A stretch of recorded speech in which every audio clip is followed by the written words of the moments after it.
Entravisión presenta.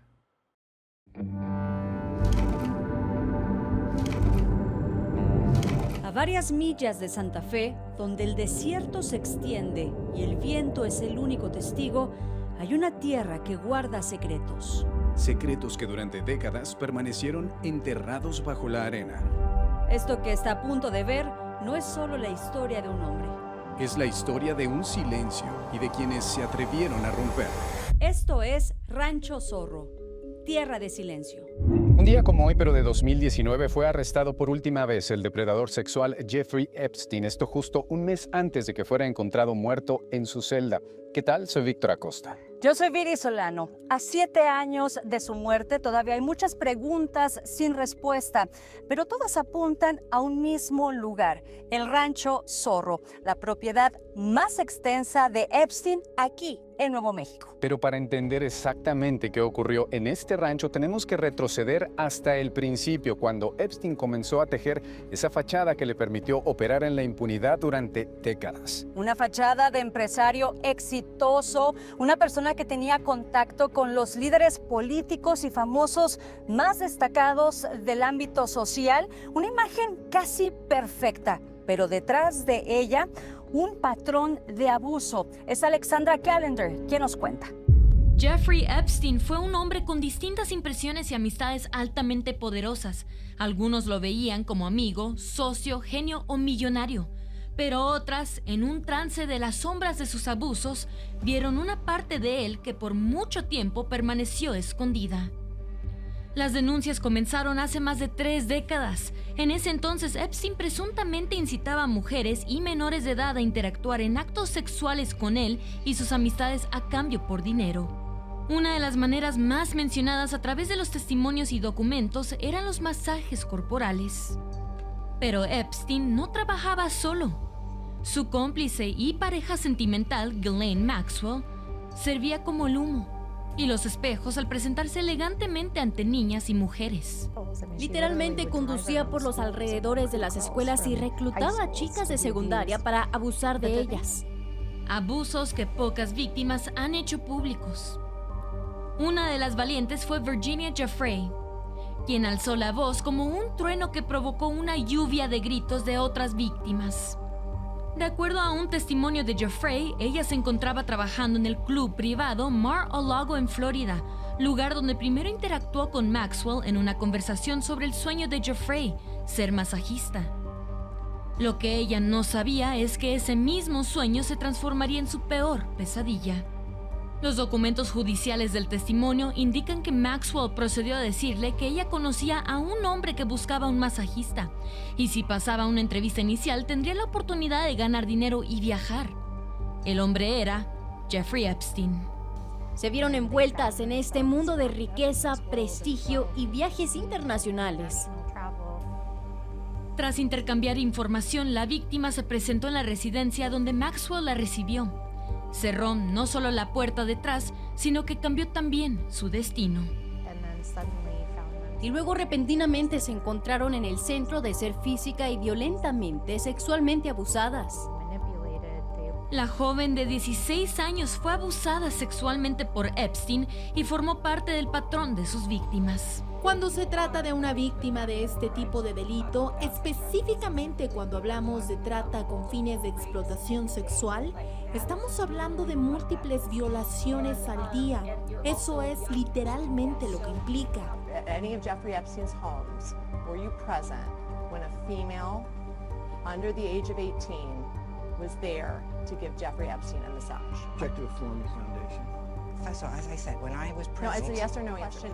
Las propiedades de Epstein en islas y distintos países servían como semillas de hiedra venenosa que se extendían alrededor del mundo y crecían hasta que se encontraran entrelazadas, sin salida. La cifra de las víctimas conocidas dentro del estado de Nuevo México continúa siendo una incógnita, pero los múltiples testimonios retratan una realidad que persiste el día de hoy. Esta llamada anónima, ligada con decenas más, puso en la mira al estado de Nuevo México. La oficina del fiscal federal para el Distrito Sur de Nueva York acusó formalmente a Jeffrey Epstein de tráfico sexual de menores y conspiración, lo cual resultó en su arresto en un día como hoy. Y debido a la lejanía con su ciudad natal, existe la pregunta, ¿qué es lo que lo hizo venir hasta el desierto de Nuevo México? ¿Qué fue lo que Jeffrey Epstein encontró aquí que no podía tener en otro lugar? La respuesta tal vez está en los contratos, en las escrituras y en las conexiones que pudo realizar en esta tierra. Ana Regina Rodríguez nos cuenta sobre su llegada hasta el estado de Nuevo México y más. En medio del silencio de Nuevo México, donde el viento no se detiene, hay un rancho que guarda secretos que este estado aún no termina de contar. Fue en 1993 cuando el exgobernador Bruce King vendió el espacio a quien se convertiría en el autor de los crímenes más controversiales de las últimas décadas, Jeffrey Epstein. La tierra comprada por Epstein no era solo propiedad privada, sino también tierra pública del estado que fue arrendada por el depredador sexual. El propósito de estos arrendamientos es para criar ganado, es para la agricultura y no creo que nadie pueda imaginar que Jeffrey Epstein sea un ganadero. Epstein comenzó la construcción de una mansión ubicada en la cima de una colina al que nombró el Rancho Zorro, un sitio diseñado exclusivamente para él, en donde cometería actividades ilícitas que hasta hoy continúan siendo un misterio.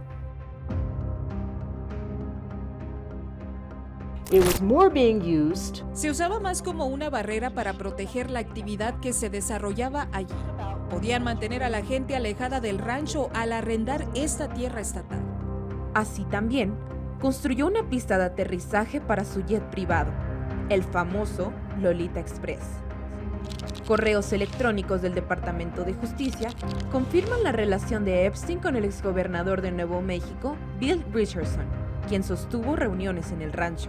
Durante una deposición en uno de los juicios más controversiales, el de Virginia Giuffre en contra de Ghislaine Maxwell, Giuffre declaró que Maxwell la obligó a realizar masajes a distintas personalidades, entre ellas el exgobernador Richardson.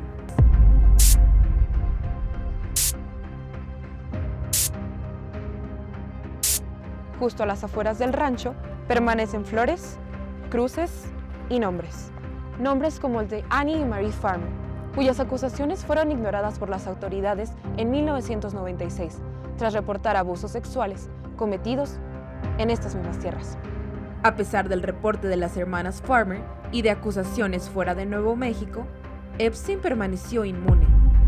Fue hasta 2008 cuando se declaró culpable de cargos estatales por solicitar servicios de prostitución en un estado a más de 1,700 millas, Florida.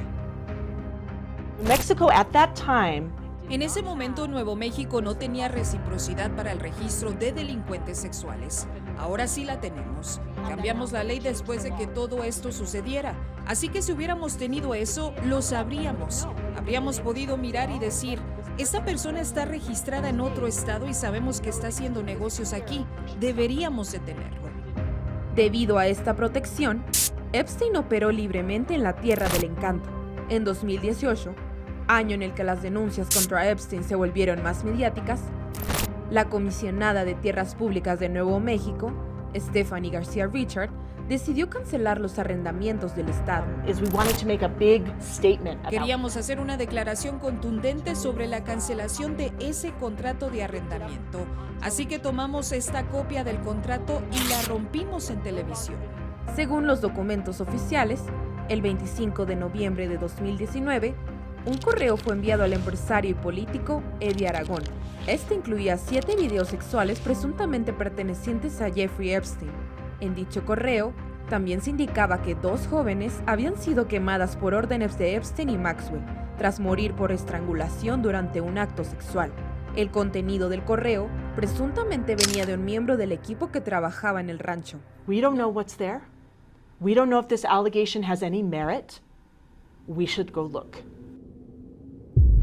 Epstein no solo logró la adquisición de tierras en Nuevo México, también logró que las acusaciones en su contra fueran archivadas, ignoradas y silenciadas. Los expedientes a nivel federal siguen estancados en Washington, pero Nuevo México ha tratado de trabajar por su cuenta, reabriendo la investigación del Rancho Zorro. Es Bárbara Ramírez quien nos cuenta. Múltiples vacíos institucionales le permitieron a Jeffrey Epstein continuar la actividad ilegal de la que se le acusó. 4 legisladores de la Cámara de Representantes de Nuevo México decidieron introducir una resolución para crear un comité investigativo que se encuentra examinando el Rancho Zorro de Epstein, una propiedad en el condado de Santa Fe que ha estado bajo el escrutinio público por años. My name is Guy Roberts. I am the brother of Virginia Roberts Giuffre. Con sentimiento y tristeza, familiares de Virginia Giuffre hablaron sobre el dolor de perderla. El emotivo momento se vivió durante la primera reunión pública en Santa Fe de la Comisión de la Verdad, creada este año por la legislatura estatal. Y yo soy muy orgulloso de que estamos haciendo aquí en Nuevo México porque sé que por ahora el presidente Trump y su Departamento de Justicia no quieren investigar. Durante la reunión realizada el 1 de junio, legisladores dejaron claro que los sobrevivientes estarán al centro de cada paso del proceso y anunciaron la contratación de un bufet externo que ayudará a emitir comparecencia, realizar audiencias y recopilar evidencia. A cualquiera que se encuentre ahí fuera y haya perpetrado crímenes en nuestro estado y en este entorno, iremos tras ellos. Contaremos esta historia y, en colaboración con nuestro Departamento de Justicia de Nuevo México, esperamos llevar ante la justicia a aquellas personas que deben rendir cuentas por sus delitos. Romero además anunció la primera ronda de 14 comparecencias dirigidas a agencias estatales y federales, incluyendo el FBI, el Departamento de Justicia Federal, la Oficina del Gobernador y representantes del patrimonio de Epstein. Podemos obtener más información de la que estamos recibiendo actualmente, incluso a nivel federal. Cualquier persona que haya cometido un delito en Nuevo México o cuyas acciones u omisiones hayan facilitado delitos en Nuevo México se encuentra dentro del alcance de esta investigación. La comisión ya trabaja en coordinación con el Departamento de Justicia de Nuevo México, el cual reabrió una investigación penal hace aproximadamente 5 meses. Esta había sido cerrada en 2019 a petición de fiscales federales de Nueva York. De manera paralela, el Departamento de Justicia Estatal también investiga denuncias relacionadas con 2 presuntos cuerpos enterrados en terrenos del Rancho Zorro.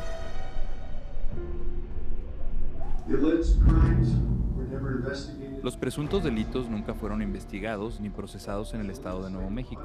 Como cuerpo legislativo es nuestro deber garantizar que prevalezca el Estado de Derecho y que ningún individuo, independientemente de su riqueza o influencia, quede exento de rendir cuentas.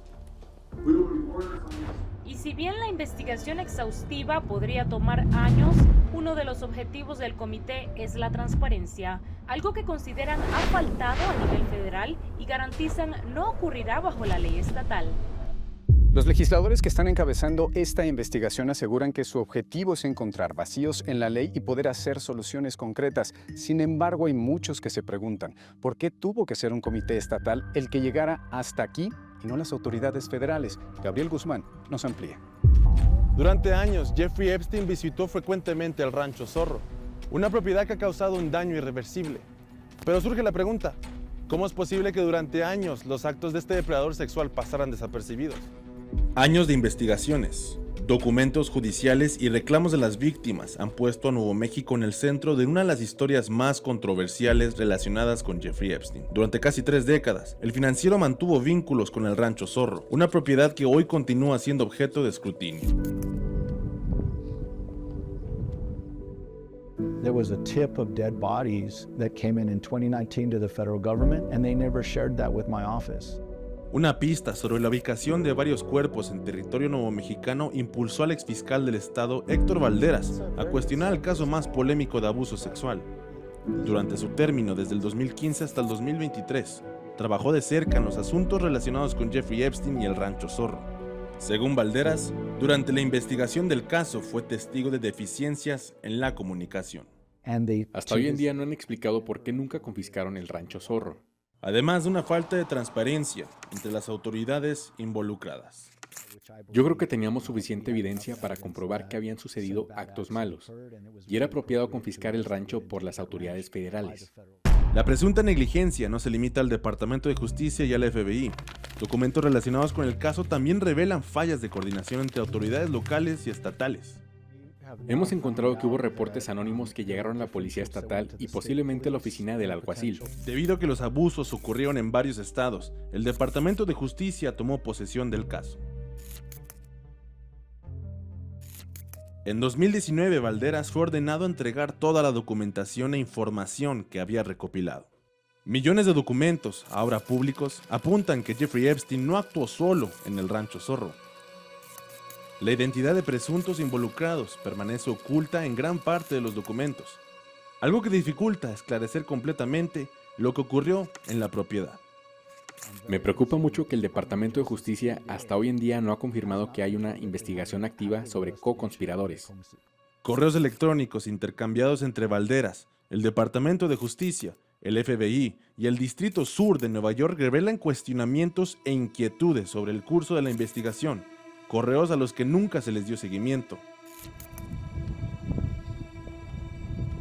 De acuerdo con diversas investigaciones y registros judiciales, en 2008, tras acusaciones en su contra, Epstein alcanzó un acuerdo de culpabilidad ampliamente criticado por su trato preferencial.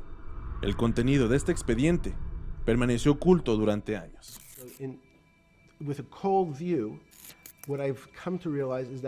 Hasta hoy en día, persisten interrogantes sobre el alcance de la influencia que Epstein pudo haber ejercido no solo para capturar y explotar a sus víctimas, sino también para obtener beneficios legales que le permitieron evitar consecuencias más severas durante años.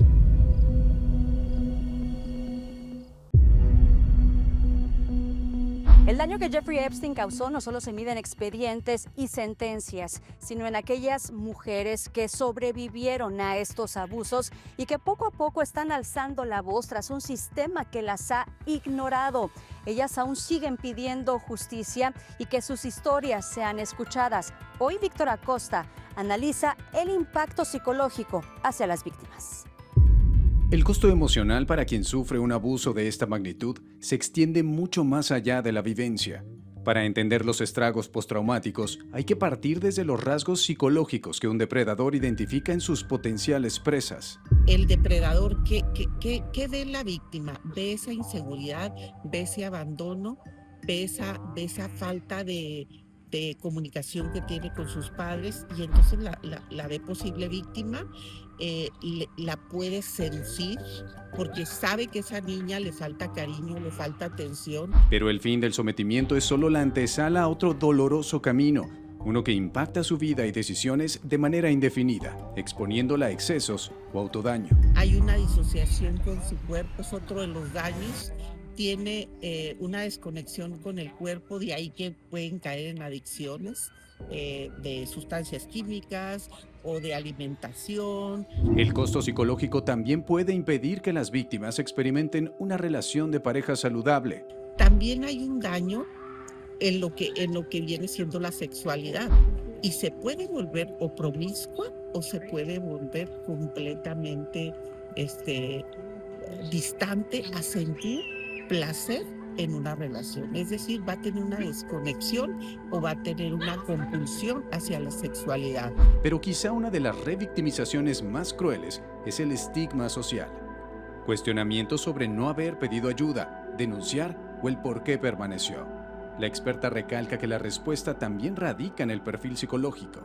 Es una persona incapaz de usar el no.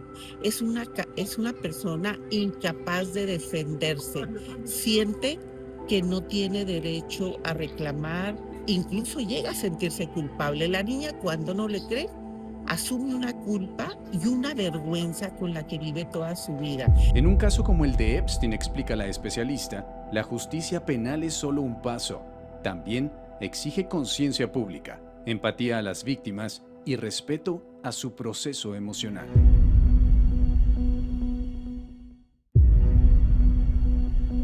Hemos recorrido la vida, los crímenes y las complicidades de Jeffrey Epstein, pero hay algo que no deja de generar controversia, que es su muerte. Al cumplirse 7 años desde su arresto, hay una pregunta que no deja de resonar, y es ¿qué pasó en esas últimas horas en esa celda?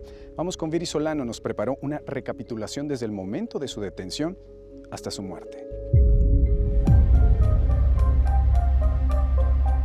Fue el 6 de julio del 2019 que agentes federales arrestaron a Epstein en el aeropuerto de Nueva Jersey tras regresar de Francia, acusado por fiscales federales de tráfico sexual y conspiración para traficar sexualmente con menores de edad entre el 2002 y 2005. Tras el arresto, Epstein fue recluido en una cárcel federal en Manhattan. Primer intento de suicidio. El 23 de julio de ese mismo año, Epstein fue encontrado inconsciente en su celda con lesiones en el cuello.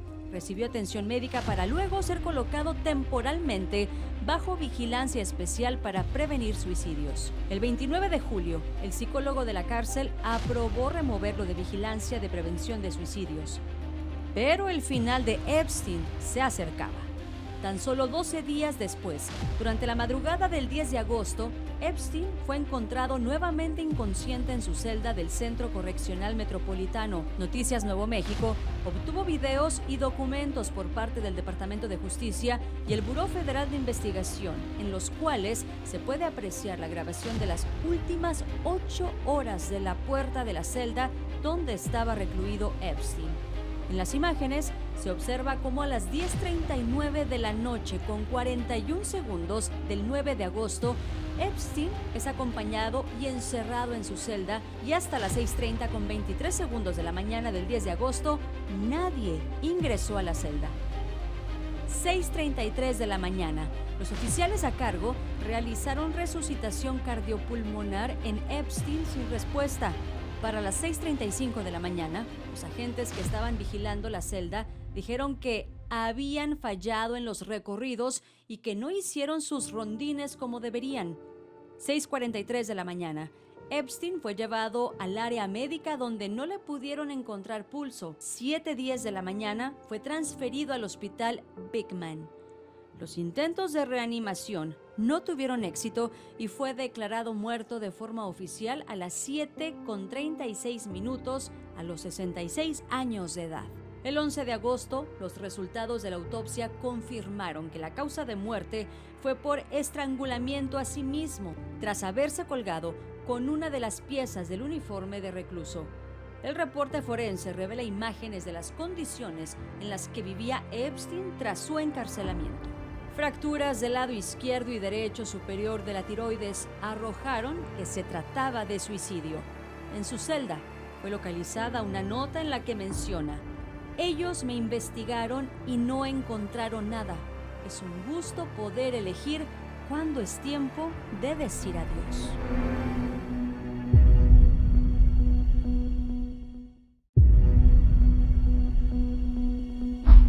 Hemos recorrido la historia de un hombre que construyó su impunidad ladrillo a ladrillo, desde la adquisición de tierras aquí en el estado de Nuevo México hasta la falla de un sistema que por décadas lo dejó operar bajo las sombras. Así es, ya recorrimos cómo se forjó y cómo terminó, pero esta historia todavía no tiene un punto final. Todavía quedan muchos capítulos abiertos y muchas preguntas sin responder. Las víctimas, activistas y legisladores todavía confían en que se haga justicia y que tarde o temprano puedan vivir en paz y salgan a relucir todos los crímenes que cometió Epstein. Así es. Esto fue Rancho Zorro, Tierra de Silencio. Gracias por acompañarnos.